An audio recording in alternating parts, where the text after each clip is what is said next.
You know, like Winston Churchill said, if you're in hell, you got to keep going. And if you have a period of difficulty and you master it, it can create new opportunities. And I think, you know, the crisis of the last, 3 or 4 months, and the financial crisis, the crisis in big auto, signals an opportunity. I mean, it's a crisis and it's difficult. And like President-elect Obama says, we're going to have some tough times ahead. What is the opportunity as you see it?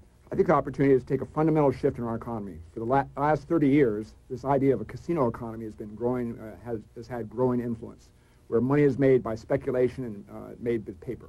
We need to return to an economy that's based on good, hard, creative, and innovative work, making complex products. We need to recognize that making simple products, that was the thing of the past, and we no longer have a competitive advantage of repetitive, simple jobs.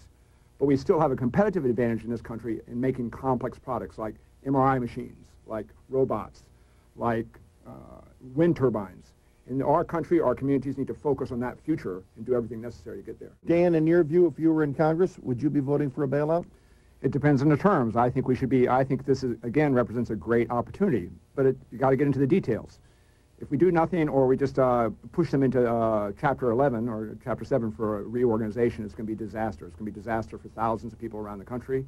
But if we restructure it outside of bankruptcy, for example, in a dramatic way, reorganize, recognize, if, to me, if the terms are right, we should make the public investment at what level it needs to be.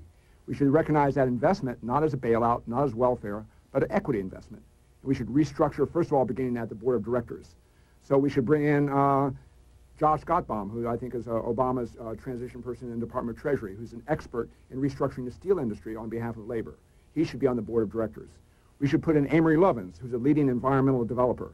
I mean, we should be putting in industrial developers who understand the environment on that board of directors, who can really hold that those companies accountable for making a shift to products that are favorable to the environment. Are we